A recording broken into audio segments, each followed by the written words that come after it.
Delhi red fort के पास एक blast हुआ और उसमें तरह तरह की स्टोरीज अब डेवलप हो रही हैं। बहुत सारी चीज़ें निकलकर सामने आ चुकी हैं, बहुत सारी चीज़ों का निकलकर सामने आना बाकी है।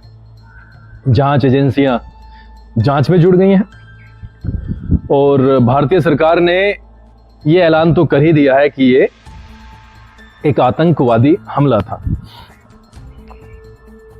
मेरा विषय मूलतः ब्लास्ट तो रहेगा ही, लेकिन मैं यहां पर दो तरीके के लोगों के बारे में बात करना चाहूंगा। एक वो जो भारत में रहते हैं, भारत की यूनिवर्सिटीज में पढ़ते हैं, लेकिन उनका प्राइमरीली जो मन होता है वो कहीं और ही होता है। और this is the biggest example that we have seen in recent times. ऐसा बताया जाता है कि जिस यूनिवर्सिटी में वो जिसने ये ब्लास्ट किया उसके तो खैर परखच्चे उड़े ही, उस यूनिवर्सिटी की सदस्यता समाप्त कर दी है। तो ऐसे लोग जिन्होंने बॉम्ब बांधा अपने शरीर पे और उड़ गए, कितना बड़ा माइंड वॉश इन जैसे लोगों का होता है। एक तरफ ऐसे लोग हैं जो इस तरीके के काम करते हैं, दूसरी तरफ ऐसे भी लोग हैं जो रेस्क्यू के लिए पहुंच गए। पुलिस के आने से पहले, फायर ब्रिगेड के आने से पहले रेस्क्यू के लिए पहुंच गए। इसका ये मतलब होता है कि इंसानियत अभी जिंदा है। एक बॉम्ब फटा एक गाड़ी में, तो क्या गारंटी है कि 10 मिनट 15 मिनट के बाद में कोई दूसरा बॉम्ब नहीं फटेगा। लेकिन इस बात को किनारे करते हुए, इस बात को अलग रखते हुए लोग रेस्क्यू के लिए पहुंचते हैं। लोग जो चिथड़े पड़े थे, रिपोर्टेडली 13 लोग मारे गए हैं, 20 के आसपास घायल भी बताए गए हैं।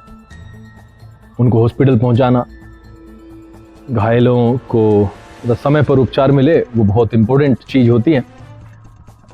और जो लोग मृत्यु को प्राप्त हो गए, उनके शरीर के अंग इधर उधर पड़े हुए थे, उनको भी एक तरीके से मतलब मैनेज करना। इस थॉट के साथ कि ब्लास्ट तो अभी 10-15 मिनट में एक और हो सकता है, नोबडी नोज,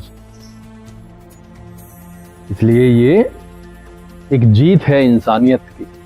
दो तरीके के लोग मैंने आपको वीडियो की शुरुआत में ही बताया। एक ऐसे लोग जो मानवता के दुश्मन हैं, जिन्हें कुछ राक्षस प्रवृत्ति के लोगों ने, दानव प्रवृत्ति के लोगों ने बहकाया, जिनको ये पढ़े लिखे लोग माइंड वॉश कहते हैं, ब्रेन वॉश कहते हैं। अरे ऐसा कैसा ब्रेन वॉश जो अपने आप को भी उड़ा लो और भीड़ भाड़ में उन लोगों को भी उड़ा दो जिनके अपने परिवार हैं, जो ऑफिस से घर पे लौट रहे थे, जो सिर्फ घूमने गए हैं अपने बाल बच्चों के साथ में।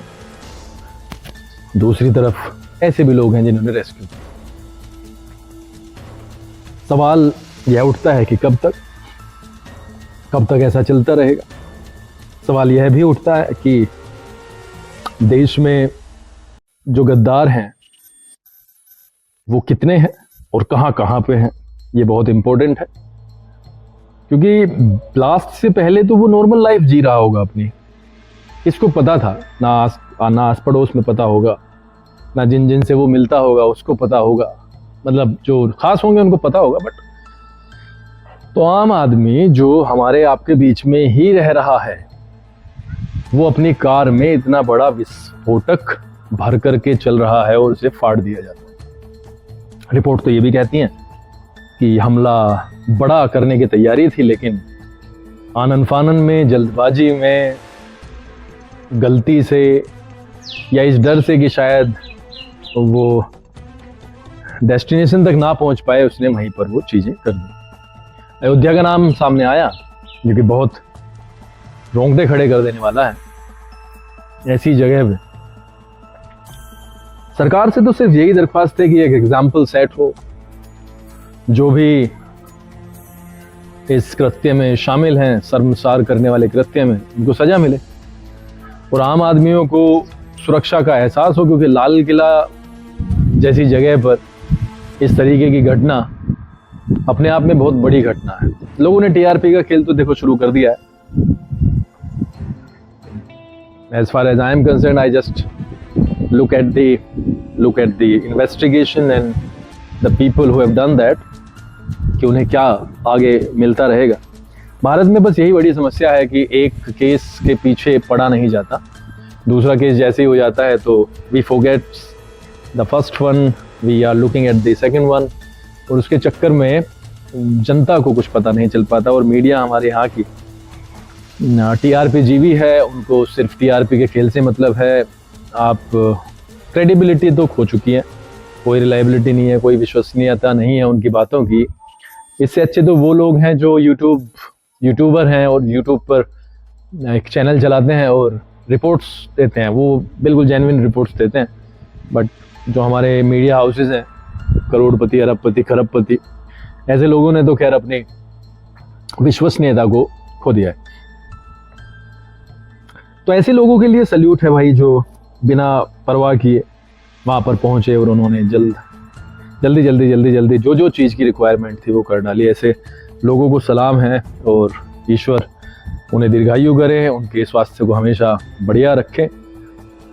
लेकिन जिन्होंने विस्फोट किया है, उन जैसे लोगों को सच में एक ऐसी सज़ा की ज़रूरत है जो पूरे संसार के लिए उदाहरण हो और आगे से ऐसी घटना ना हो। समाज के अंदर भी एक, जनता के अंदर एक मतलब विश्वास आए और दूसरा व्यक्ति उसे करने से पहले 1000 बार, लाख बार सोचे कि अगर एक बार पकड़ा गया तो मेरा हश्र बहुत बुरा होगा।